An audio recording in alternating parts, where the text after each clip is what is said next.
여러분, 기독교는 기쁨과 축복의 종교일까요? 아니면 고난과 희생의 종교일까요? 여러분이 어느 쪽을 더 기대고 나는 신앙생활을 하고 있나 한번 생각해 보십시오. 동전의 양면과 같이 사실은 하나의 동전의 가치가 앞면만 있는 게 아니잖아요. 그러면 가짜죠, 그죠? 앞면도 있고 뒷면도 있어야 진짜가 되는 것처럼 마찬가지로 기쁨과 축복이라는 앞면이 있다면 또 뒷면에 보면 고난과 희생이 분명히 있습니다. 죄 가운데 살다가, 정말 인생의 고통 가운데 살다가 예수님을 만나고 예수님의 능력을 경험하고 예수님의 사랑과 용서를 경험했던 그 일들을 한번 생각해 보면 정말 나의 신앙생활은 기쁨과 감사와 은혜와 감격뿐인 거예요. 그런데 그런 예수를 이제 믿고 따르는 거를 생각해 보면 이제 내가 만난 그 예수를 누군가에게 전하는 일로 내 신앙을 한번 생각을 해보면 완전히 다른 차원의 이제 동전의 뒷면이 시작되는 거죠. 온통 내 삶에 변화되어야 할 부분만 보이는 거예요. 그리고 여전히 나는 세속적인 욕망 가운데 살고 있는 나의 모습을 보게 되고 여전히 나는 예수를 닮지 못했고 내 언어는 여전히 믿음 없는 말들과 불평과 낙담과 저주의 말들과 비난과 정죄가 사라지지 않고 있음을 경험하게 되고 내 몸짓과 태도는 여전히 미움과 차별과 나님의 제스처를 계속 보내고 있는 거예요. 넌 가까이 오지 마. 좀 떨어져 줬으면 좋겠어. 넌 아닌 것 같아. 자꾸 밀어내는 방식으로 말입니다. 어느 순간 내가 예수와 닮지 않았다는 것을 깨닫게 되는 거죠. 그러니 그분을 닮아가고 그분을 따른다는 것, 그래서 나의 삶으로 누군가에게 예수를 경험하도록 한다는 것, 안내한다는 것, 매우 어렵고 고통과 희생이 함께하는 일일 수밖에 없습니다. 바로 그 정점에 십자가가 있습니다. 십자가는 말 그대로 희생입니다. 희생이란 누군가를 살리기 위해서 어떤 목적을 위해서 자신의 목숨이나 재산이나 이익을 포기하는 것, 손해보는 것, 양도하는 것을 말합니다. 그렇다면 예수님은 무엇을 위해서 저 십자가 위에서 희생하셨을까? 오늘 4절 말씀을 같이 한번 읽겠습니다. 4절 시작. 그는 실로 우리의 질고를 지고 우리의 슬픔을 당하였거늘 우리는 생각하기를 그는 징벌을 받아 하나님께 맞으며 고난을 당한다 하였노라. 아멘. 첫 번째로 그분은 우리의 질고와 슬픔을 위해서 십자가에서 희생을 당하셨습니다. 질고, 이것은 질병과 고통입니다. 질병과 고통. 내게 있는 질병과 고통, 이 모든 것들, 그리고 슬픔을 위해서, 나의 슬픔을 위해서 십자가에서 희생 당하셨습니다. 여러분, 이런 것들을 주님께서 대신 당하여 줄 필요가 있는 걸까요? 한번 생각해 봅시다. 밤하늘의 별들, 아름다운 꽃 한 송이를 볼 때, 오늘도 이렇게 오는데 그 꽃 파는 데 있잖아요. 밭에서 꽃 키워놓고 알아서 자기 50센트씩 그냥 놓고 주인도 없는 밭 있잖아요. 근데 튤립이 너무 예쁘게 피었어. 와, 절정이에요. 여러분, 튤립 사실 분들 저한테 얘기해서 제가 어디서 파는지 알려드릴게요. 너무 예뻐요. 신비로워요. 그 빛이. 이번 주 내내 비바람이 몰아치다가 어떻게 딱 주일 되니까 환한 햇살이 내려치면서 바람도 안 불고 평온하게 그냥 햇살이 이렇게 닿는 느낌이 너무 좋은 거예요. 여러분, 이것은 인간이 인위적으로 할 수 없는 영역에 있는 거예요. 완전히 다른 차원의 세계와 만나는 순간입니다. 인간의 것이 아닌 하나님의 것을 만나는 순간인 거예요. 꽃 한 송이를 볼 때, 아름다운 별을 볼 때 우리는 하나님의 것을 만납니다. 반대로 갑작스러운 질병과 사고, 예상치 못된 사건으로 인해서 받는 고통과 아픔들, 손해들, 인간의 계획과 대응으로는 결코 막아낼 수 없는 그 어떤 경계를, 이쪽은 되게 밝은 경계라면 이쪽은 아주 어두운 경계죠. 내 힘과 내 노력으로 그동안 내가 쌓아놓은 어떤 명성이나 돈으로 해결할 수 없는 징역에 있는 거예요.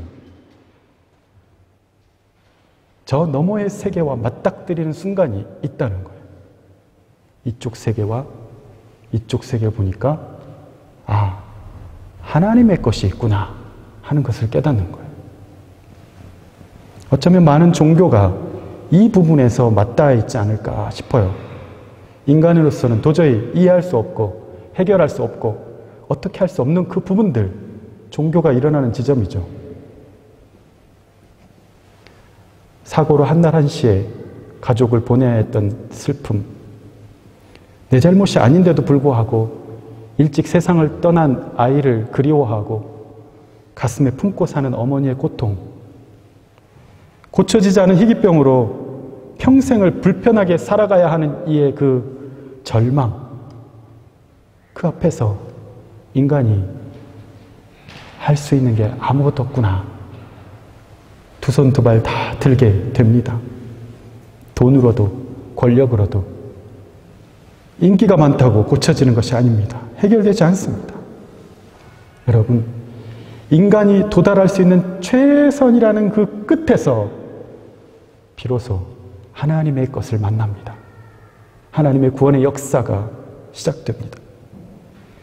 바로 그런 절망과 고통 가운데 있는 사람들에게 복음이 전해집니다.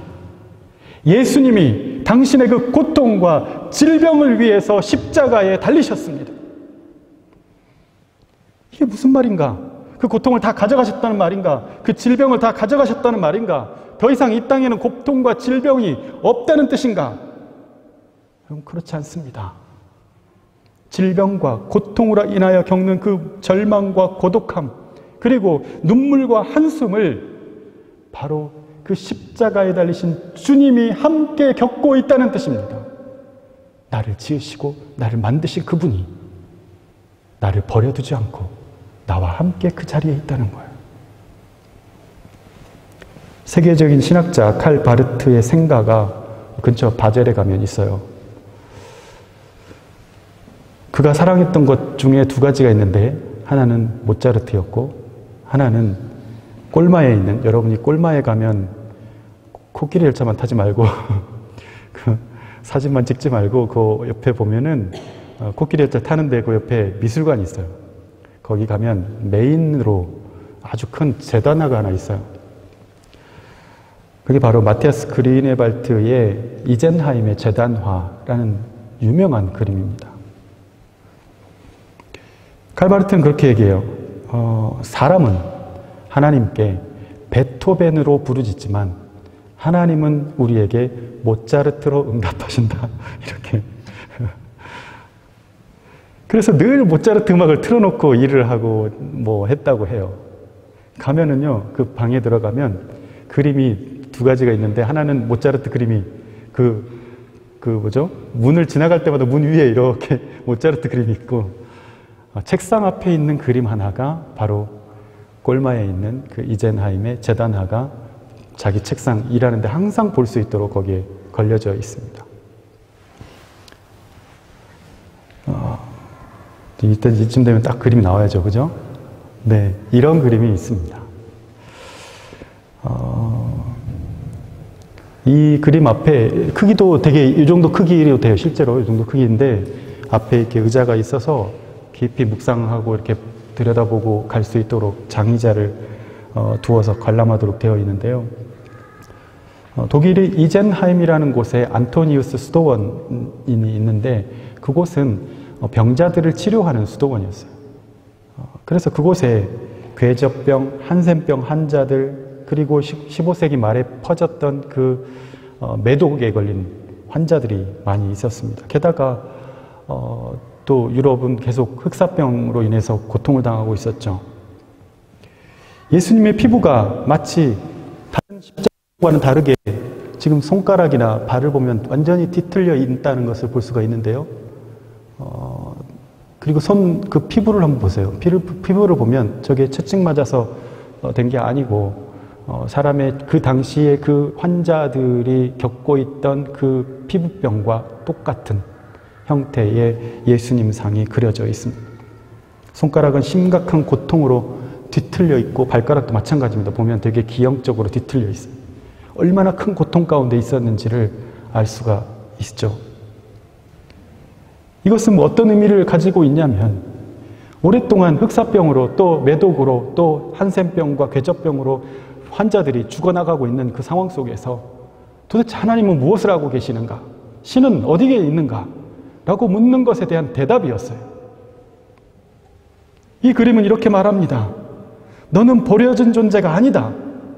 너의 극한 고통에 내가 함께하고 있다.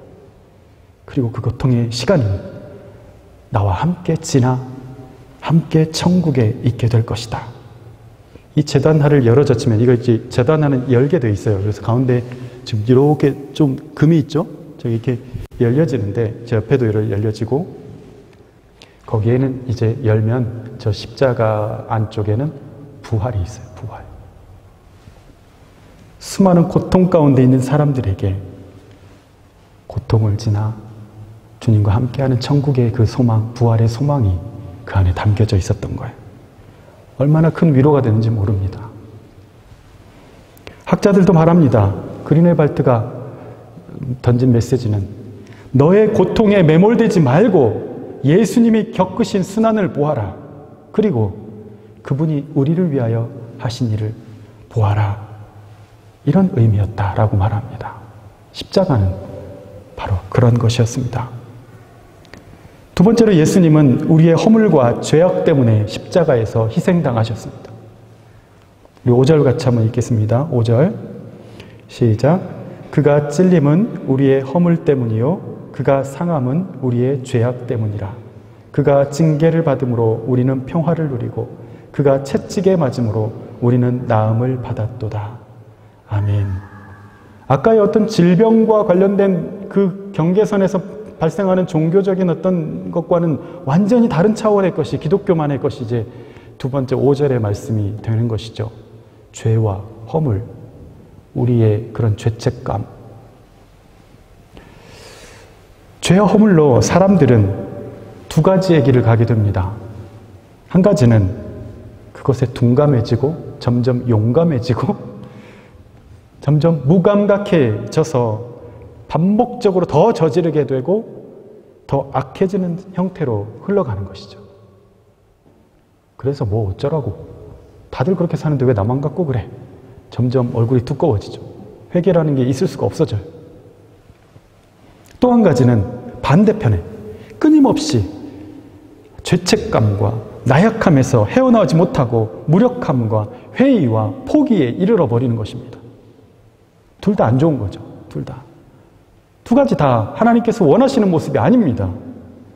그러나 인간의 양심과 인간의 의지로 이 문제를 결코 해결할 수가 없는 거예요. 그래, 나는 죄책감을 오늘부터 떨쳐버려야지 하면 떨쳐버려지고 나 저 사람을 용서하며 살아야지 하면 또 용서해지고 난 스스로 이런 문제에 있어 내가 스스로 용서해야지 하고 셀프 용서도 안 되는 거예요.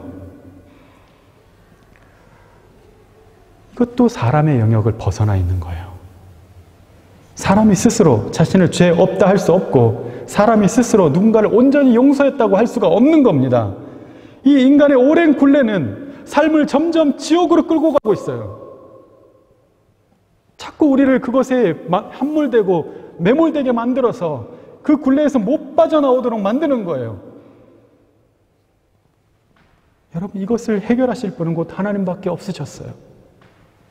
그렇기 때문에 그분은 직접 자신을 내어주시기로 하셨습니다. 그렇게 우리에게 자신을 내어주신 장소가 바로 십자가였습니다.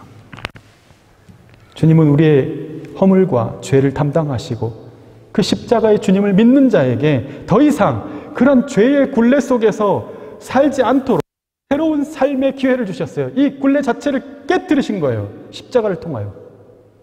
너 그렇게 살지 마. 괜찮아. 죄책감 가운데 있지 마. 과거의 상처 괜찮아. 왜 자꾸 그 굴레에서 벗어나오질 못하니? 야, 이제 그만 죄 좀 져. 너 그렇게 살면 안 돼. 죄의 굴레를 깨트려버리라. 그것이 바로 거듭남이었어요.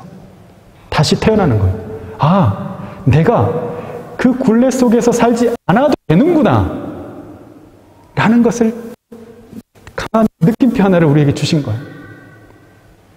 새로운 삶을 살 수 있게 된 축복이었습니다. 물론 죄의 굴레는 여전히 기회가 있을 때마다 우리를 올가매고 다시 찾아옵니다. 그러나 예전과 달라졌어요. 이전에 예수를 모를 때와 예수님을 알 때와 완전히 달라졌어요. 이제는 대항할 힘이 생겼고 내가 그것을 다 전적으로 책임지지 않아도 된다는 걸 알았어요. 책임지우실 예수님의 십자가가 있다는 것을 알았어요. 그때마다 나는 예수의 이름을 부르면서 벗어날 수가 있고 이미 예수님이 십자가에서 죽음마저 이기셨기 때문에 죽음조차도 세상이 나를 우리에게 죽음으로 위협한다 할지라도 그것에 이제 더 이상 주눅들지 않습니다. 겁먹지 않아요. 죄는 늘 우리에게 사망을 가지고 위협하죠. 이를테면 그런 겁니다. 그러다 죽을지 몰라. 자꾸 우리에게 그런 생각을 주는 거예요.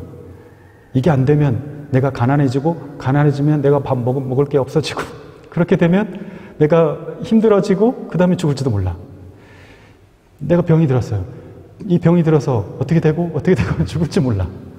결국은 뭔가 다 죽음으로 향해 있는 거예요. 이렇게 왕따 당하다 죽을지 몰라. 이렇게 외로워서 죽을지 몰라. 아무것도 못 해보고 죽을지 몰라. 결국은 그 끝에, 우리의 두려움의 끝에 죽음이라는 게 있는 거예요. 그런데 이 최종적인 사탄의 무기를 예수 그리스도의 십자가가 깨트려버린 거예요. 괜찮아. 야, 그 뭘 두렵냐? 괜찮아.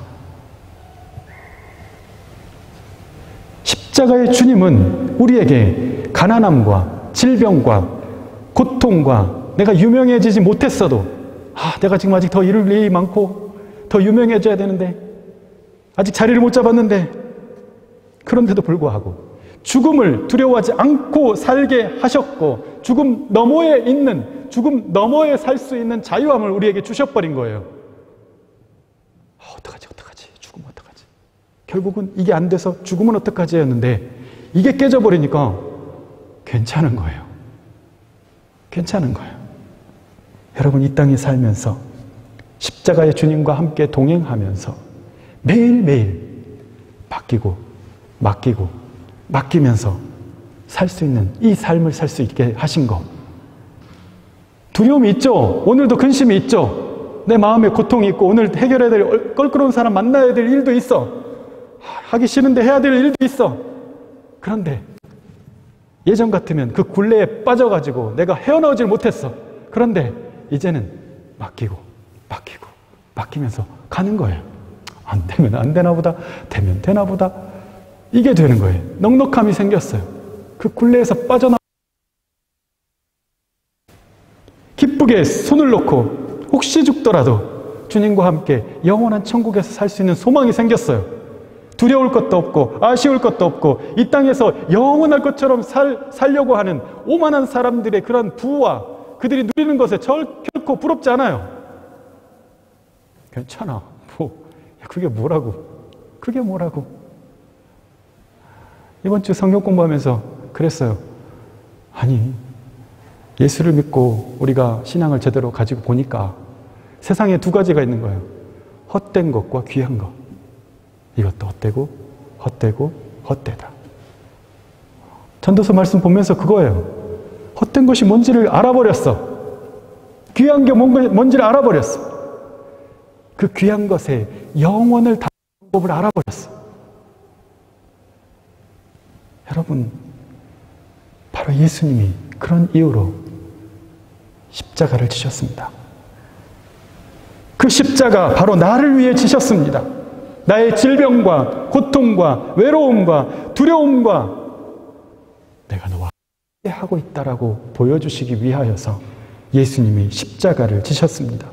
나의 죄와 허물과 상처와 나쁜 기억들, 용서하지 못한 채 살아왔던 나날들, 용서받지 못하고 있는 것 같은 끊임없이 찾아오는 그 상처와 불면증과 마음의 그 복잡함이, 나쁜 기억들, 그 벼랑 끝에 숨어있던 나를 구하시기 위해서, 나의 원래 모습을 찾아주기 위해서, 내 인생 아름답고 선하게 살도록 도우시기 위해서 예수님이 십자가를 지셨습니다.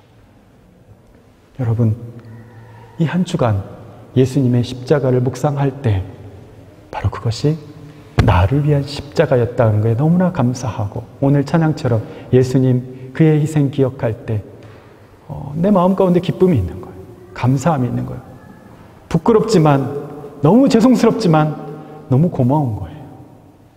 그런 마음 가지고 예수님을 따르는 길은 곧 나도 그런 십자가를 지는 길임을 깊이 공감하고, 오늘 여러분에게 보여주시는 십자가들, 그래요, 주님, 이게 저의 십자가면 제가 지겠습니다.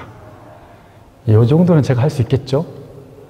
여러분, 그 마음 가지고 이제는 그저 십자가에서 나오는 어떤 것만 바라보는 사람이 아니라 십자가와 함께 살고 십자가를 지며 살아가는 저와 여러분 될 수 있기를 예수님의 이름으로 축원합니다.